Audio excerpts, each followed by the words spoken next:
So I guess we can start there with family. What do you want the Houston community to know about you as a dad? Well, I've had 3 kids. I have 3 kids, not had. And my oldest is 31. My youngest is 21. They all went through the public school system. And we're fortunate that we've been able to have great schools.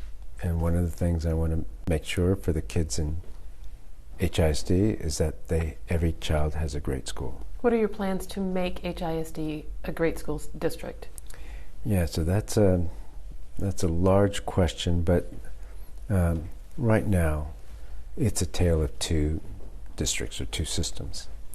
You've got a lot of schools over here that are doing great for their kids, providing great education. And then we have the vast majority of the schools over here, and they're not getting the best education. And the gap between the 2 systems is way too large. The overall proficiency is way too low. So first and foremost, we have to make sure that we have every school for every kid being one that provides resources and an education, the quality of education, as our strongest schools are doing. And so that's going to require a focus on and prioritization to provide good supports to our most underserved kids. For the HISD parents and students who are wondering if they're going to see big changes, big differences right away, what's your answer to that question? You can't change a system this large right away or overnight. So for many schools that are doing fine, they're, for the sake of arguments, let's say they're getting A, B, or above 75% on accountability rating. Those schools will see very little difference this year. We want to reinforce what they're doing well. We'll improve some of the things where they may be weak, but the vast majority of those schools will continue to function like they've always had. There'll be some things that we do across the district, like special education reform. We have to do that across the district, regardless of the type of school. The other schools that we're also going to phase in. At first, we're going to have 29 schools where we're going to do whole-scale systemic reform, and then we're going to just provide more supports to the other schools. We're here at Wheatley High School. What's the significance of conducting the interviews here? Yeah, so Wheatley feeder pattern, not Wheatley High School alone, but Wheatley feeder pattern, the Kashmir feeder pattern, and North Forder's feeder pattern will have many of those schools will be what we call the new education system schools.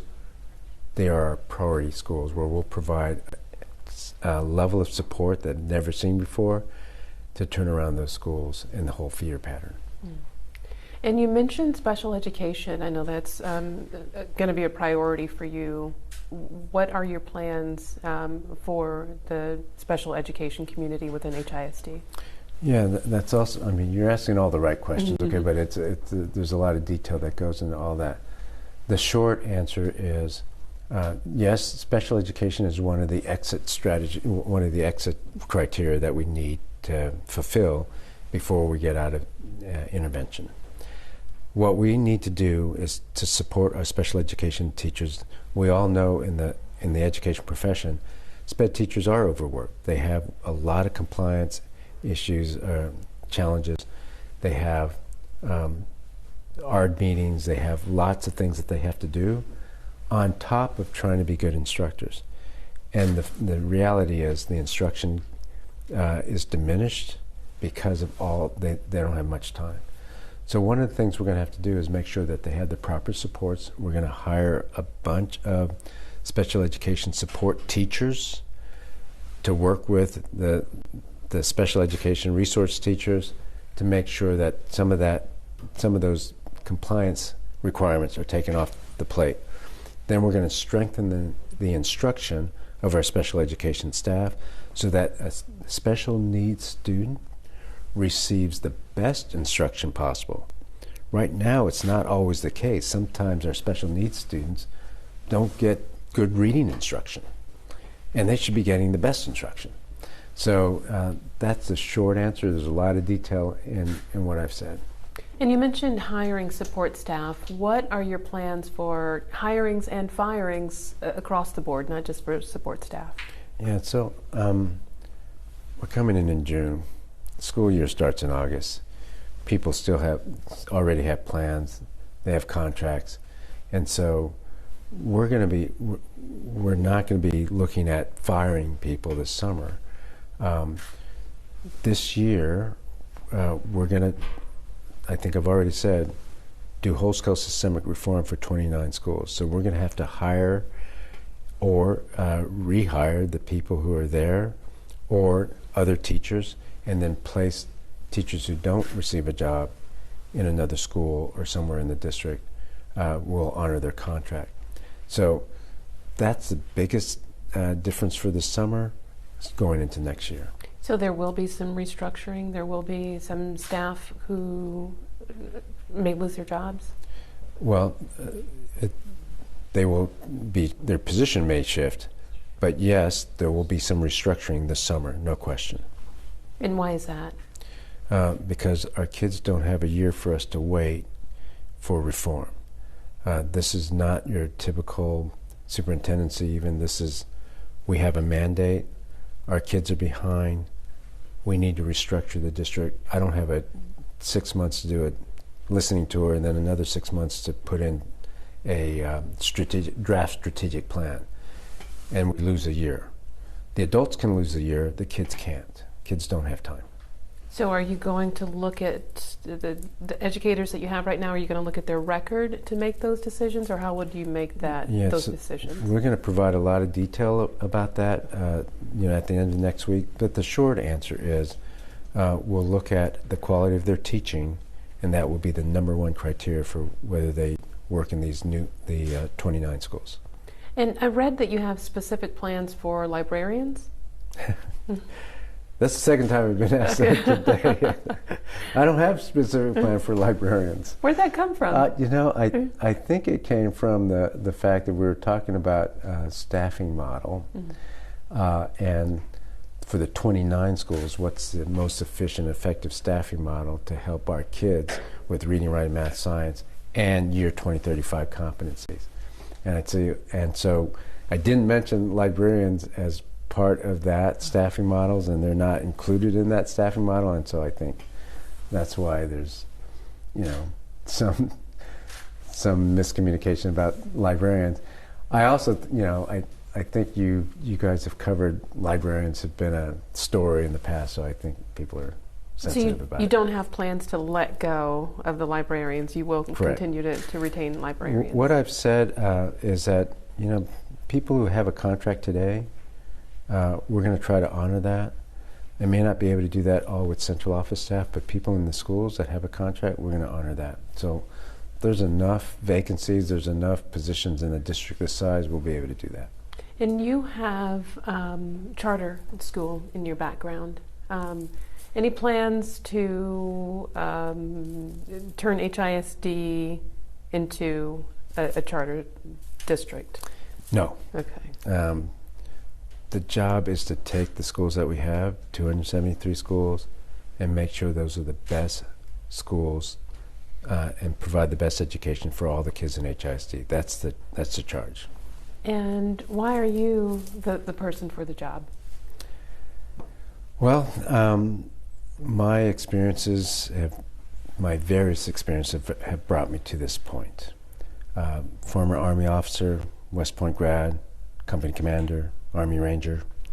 Then I was a diplomat to Poland, Russia. Been a superintendent of a large urban. When you think about all the responsibilities and leadership that have been that I've had to utilize, it's brought me to this point. I don't have any illusions. This is a hard job. It's requiring a lot of different skills, and I'm not all that, and I don't have all the skills. But what I do have is leadership and vision, and I will make the tough decisions that few others are prepared to make. And you have a special place for teachers in your heart. You revered teachers. I've been a teacher, and yes is the answer. Just quickly, I mean, I had a speech impediment. I grew up poor, one of 8 kids, and instead of not pushing me and cutting me slack, I had teachers in first grade who taught me how to speak, and they didn't say, well, he's one of 8 kids, he's a poor kid, so he's broken. No, luckily they didn't say that. They pushed me just the opposite, and as a result, I've been able to go to West Point, Berkeley, Columbia, 3 of the best colleges or universities in the United States. And I owe that to teachers. I mean that. So I revere teachers, and been a teacher, and so yeah, I love teachers. I want to support them, and they should get paid more. Any plans to increase salaries? For sure. I can't do it overnight, you know, our financial situation, but for the 29 schools that are high priority schools, we're going to increase salaries right away. Did you want to become a teacher because they made such a difference in your life? No, that was part of it, but I'm a public servant. I'm a professional public servant. I've been an Army officer first, then I was a diplomat, and when I got back from Moscow, my wife and I thought, okay, what public service should I be involved in? And at that time, and I still believe it's the case, there's nothing more important than educating our kids for the future. I think that's the #1 job in America, and that's why I wanted to be a teacher. HISD is very diverse. How do you think your racial background will help you come into this community and fit into this community? I think my racial background, my father's black, my mother's Japanese, they both have passed away, but I'm sorry. I think that background gives me a perspective on what people who have been maybe overlooked or underserved feel, what they might believe, and so I don't have all the answers, and you know, I don't know. I can't say I speak for any one group of people, but I get when you are underserved or overlooked, and when resources aren't equitable. I also get the sort of teaching and education that you need, because education still, in my book, is still the #1 thing that can change your stars. And so that's what I think I'll bring to HISD. And when you look at the overall picture of the state takeover and the goal that you're trying to accomplish, any idea yet what will be some of the biggest hurdles to overcome? For HISD? Right, to move HISD into the district that you want it to be. So there are several challenges, very well known, but let me just name the couple. One, our kids are behind academically. HISD proficiency rate is lower than large urbans, lower than Texas average, lower than the national average. The achievement gap is way too high. Just to name one example, 4th grade reading on the NAEP results for 2022, 4th grade black kids are reading at 11% proficiency. 11. HISD's kids. The white students in HISD, 60%. Wow, that's a big difference. Right, that gap is 49 percentage points. And the math gap is worse. And we can look at other data. The point is, we have a tale of two systems, and we need to change that. Special education, we've already talked about, is a big area that we need to focus on. But for me, one of the biggest things is we have to prepare our kids for the year 2035. So we got 2 gaps now. One is the traditional gap, and kids need to read, write, and do math, yes. And they need to do information literacy, critical thinking, problem solving, working in teams, learning how to learn, working with AI. We're not doing that right now. We need to do both.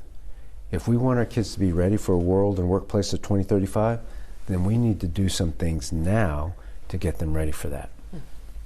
And for the members of the HISD staff or students, parents who may not be on board with or who did not want the takeover, the state takeover, it's here now. How will you get them to understand that you're here to help? I know you're hosting a series of meetings. When will those meetings start? So they've already started. So with central office staff, I'm here at Wheatley. I'll be talking to teachers and principals. I'll be training principals next week and assistant principals. This is on the 6th, 7th, and 8th, and 13th. So part of the job is sense making, right? And I get it. There's been an absence of information, around what's going to happen and what my team is going to do. And so I need to inform people of what's going to happen. And that way, I think that we can mitigate some of their worst fears and push them towards their best hopes. And so there's going to be a lot of sense making and a lot of listening over the next several months.